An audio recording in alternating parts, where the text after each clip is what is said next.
இந்த எபிசோட்ல ஹீரோயினி அந்த மனநலம் பாதிக்கப்பட்ட பொண்ணோட டீடைல்ஸ கலெக்ட் பண்றாங்க. அது மூலியமா கண்டுபிடிச்ச உண்மையை அந்த வாட்ச்மேன் கிட்டயும் போய் சொல்றாங்க. அந்த சைக்கோ பிராஸ்டிடியூட் வேலை பாக்குற பொண்ணுங்களா பார்த்து குறி வச்சு அவங்கள காலி பண்ணுவான். அது மாதிரிதான் ஒரு நாள் பிளான் பண்ணி ஒரு பொண்ணை கூட்டிட்டு போறதா அந்த பொண்ணோட தங்கச்சி பாக்குறா. போன அந்த பொண்ணும் திரும்பி வராததுனால கம்ப்ளைண்டும் பண்றா. அந்த சைக்கோவை மறுபடியும் அந்த இடத்துல பார்த்த தங்கச்சி அக்காக்கு என்னாச்சுன்றத தெரிஞ்சுக்கிறதுக்காக சைக்கோ கூட கார்லயும் போறா. வீட்டுக்கு வந்து அந்த களிமண் பொம்மையை பார்த்ததுமே அது இவ அக்காதான்றதையும் புரிஞ்சுக்கிறா. ஆனா இவனை நார்மலா காலி பண்ண முடியாதுன்னு பேய் மாதிரி ஆக்டிங் பண்ணி இவனை கொன்னு இருக்கா. நடந்த உண்மையை அந்த பொண்ணையை என்கிட்ட சொன்னான்னு ஹீரோயின் வாட்ச்மேன் கிட்ட சொல்லிட்டு அந்த ரூமோட சாவியை வாங்கிட்டு ரூம்குள்ள போய் பாக்குறாங்க. ரூம்குள்ள ஒரு சுரங்கம் இருக்கிறதையும் ஹீரோயின் கண்டுபிடிக்கிறாங்க.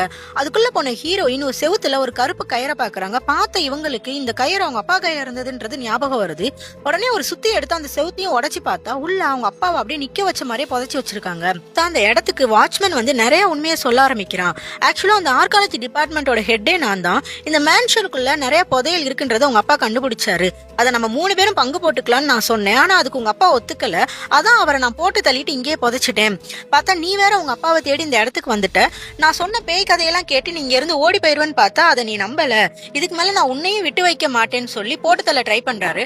பார்த்தா அந்த இடத்துக்கு ஹீரோயினோட அப்பா ஆவியா வந்து அந்த செவுத்தை உடைச்சிட்டு ஹீரோயினியை காப்பாத்துறாங்க. அதுக்கப்புறம் ஹீரோயினோட அம்மாவை பார்த்துட்டு அங்க இருந்து மறைஞ்சும் போயிடுறாரு. ஹீரோயினியும் அவங்க அப்பா மேல தப்பு இல்லைன்றத ப்ரூவ் பண்ணதுனால அவங்களுக்கு அவார்டும் கிடைக்குது. லாஸ்ட்ல ஹீரோயின் அவங்க அப்பா பார்த்த அதே ஜாப்பை இவங்களும் பார்க்க ஆரம்பிக்கிறதோட இந்த கதையே முடிக்கிறாங்க.